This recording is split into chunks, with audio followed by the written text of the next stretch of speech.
பாகிஸ்தான் மேற்கொண்ட அமைதி பேச்சுவார்த்தை தோல்வியை தழுவிய நிலையில் அந்த இடத்தில் ரஷ்யா களமிறங்கியுள்ளதாக தகவல் வெளியாகியுள்ளது.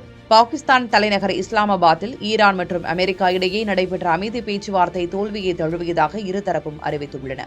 இதனால் மீண்டும் இரு நாடுகளுக்கு இடையே போர் நிறுத்தம் நடைபெறும் என்ற அச்சம் எழுந்திருக்கிறது. இச்சூழலில் அமைதி பேச்சுவார்த்தைக்கான களத்தில் ரஷ்யா குதித்துள்ளது உலகளவில் கவனம் ஈர்த்திருக்கிறது.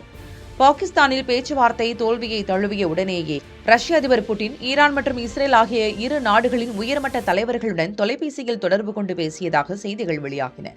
இதுகுறித்து ரஷ்ய அதிபர் மாளிகையான கிரெம்ளின் வெளியிட்ட அறிக்கையில், மத்திய கிழக்கில் அமைதியை நிலைநாட்டும் முயற்சிகளுக்கு மத்தியஸ்தம் செய்ய தான் தயாராக இருப்பதாக ரஷ்ய அதிபர் விளாடிமிர் புட்டின் ஈரானிய அமைச்சர் மசூத் பெஷஷ்கியானுடன் பேசியதாக கூறப்பட்டிருக்கிறது. மேலும் இந்த இரு தரப்பினரிடையே ஒரு அரசியல் மற்றும் ராஜதந்திர தீர்வை எட்டுவதற்கான தேடலை எளிதாக்கவும் மத்திய கிழக்கில் ஒரு நியாயமான மற்றும் நீடித்த அமைதியை அடைவதற்கான முயற்சிகளில் மத்தியஸ்தம் செய்வது குறித்தும் பேசப்பட்டது என்றும் இந்த அறிக்கையில் கூறப்பட்டுள்ளது. அதோடு ரஷ்ய வெளியுறவுத்துறை அமைச்சர் செர்ஜி லாவ்ரோவ் ஈரானுக்கு ஒரு அவசர பயணத்தை மேற்கொண்டு ஈரானிய தலைவர்களுடன் நேரடியாக பேசியதாகவும் கூறப்படுகிறது. அதே நேரம் ரஷ்யா யுக்ரைன் போருக்காக ஈரானின் ஆயுதங்களை பயன்படுத்தி வருவதோடு ஈரானுக்கு ரஷ்யா ஆயுத உதவியும் வழங்கி வருகிறது.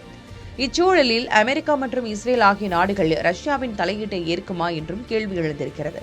அதே நேரம் ரஷ்யாவால் மட்டுமே ஈரானை பணிய வைக்க முடியும் என்பதால் ரஷ்யாவின் அமைதி பேச்சுவார்த்தையை அமெரிக்கா ஏற்கவும் வாய்ப்பிருப்பதாக கூறப்படுகிறது.